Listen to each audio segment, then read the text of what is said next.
Any fool can know. The point is to understand. Albert Einstein.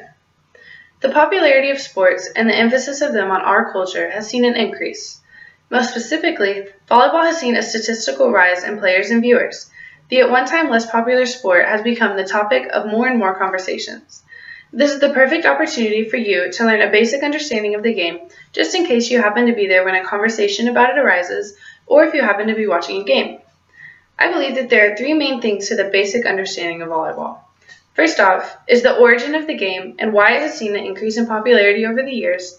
Secondly is the lingo used by players and viewers to discuss the game. And last is the players' roles and positions they play in each one. I will now take you through why volleyball has seen an increase in popularity. The game has become more popular because the original rules were changed.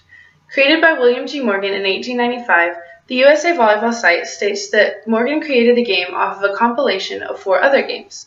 He combined handball, baseball, basketball, and tennis rules to all create volleyball. This caused the game to be a bit more boring, as stated by the site, because it moved a lot slower. This was due to the fact that the net was lower, so players could pretty much do whatever they wanted. Any amount of players could be on the court at one time, which made it less competitive. The net couldn't be touched by the ball as it traveled over, and only the serving team could score. By updating the rules, the game became a lot more fast-paced and competitive, bringing in attraction from players and viewers. Appeal to the sport grew greatly after the U.S. team medaled in the Beijing Olympics. According to Kevin Newell, 400,000 high schoolers now play volleyball. Volleyball How High Can It Rise stated that select volleyball memberships rose from 17,349 in 1980 to 234,922 in 2008. That's a big difference in a short amount of time. Although those were just a few statistics from the game and why it has seen an increase in rise, I hope you now understand the game a little bit more. The second key to being able to understand the game is to know the terms used by players and viewers. Volleyball fans and players use a whole different language to discuss the game. First off, the most broadly used term is volley. Synonymous to rally, a volley is just when the team sends the ball back and forth over the net for a period of time. In terms of offense, there's a serve, a pass, a set, and a hit. A serve is the initial contact, and it's when the player steps behind the line and hits the ball over the net to the other team. A pass is when the player on the other side takes the ball with both forearms and directs it to the setter. It's the first contact of the rally. The setter then, for the second contact, takes the ball with both hands over their head and pushes it to a hitter.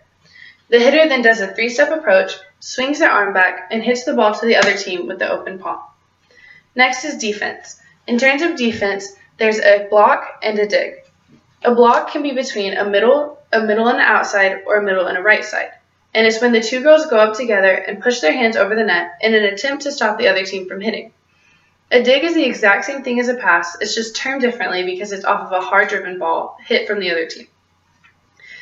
There are next a couple of just misused terms or unknown terms or just commonly misplaced terms that are in volleyball, and that's a kill and a shank first off, which kind of go together. A kill is when the ball directly hits the ground off of a hit, so no other player can get it up, and a shank is if someone is trying to dig a hard-driven ball, but when they go to pass it, it just shoots off in another direction so no one else can touch it. And both of those result in a point. A kill results in a point for you, and then a shank results in a point for the opposite team. An ace is when you serve and it either directly hits the floor or it gets shanked, so it results in a point. And then a side out is an old term, so some of you may know it, but it's just used for encouragement to say, okay, let's side out and get the next ball, so let's win this next point so we can keep serving. And then a double is a call made on a setter, and it's when she takes the ball to set the ball with both hands, but it comes out unevenly, so the ball spins, which is illegal, and it results in a point. Now that you know some of the basic terms, we can now discuss the players' roles and positions that they play. There are 6 players on the court at one time. In the front row, there's an outside who is the main hitter, so they get most of the set, most of the balls, and then they get to hit the most. And then the middle blocker is normally like the taller girl, but she has to have the most agility and speed because she has to go back and forth to block every single ball. And then the right side is the backup setter and the backup hitter, but she also has the biggest responsibility of blocking the other team's best hitter, their outside. In the back row, there's a DS, a libero, and a setter.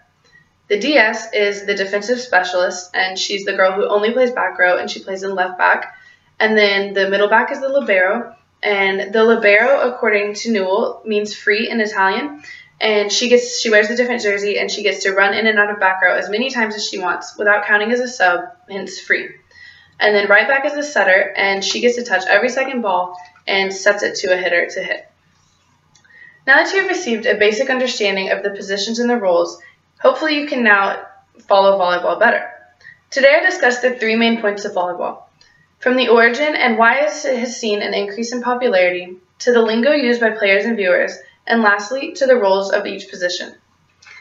Now you hopefully have a better understanding of the game, and as the game becomes more popular, can have an educated discussion about it or watch a game and discuss as it goes.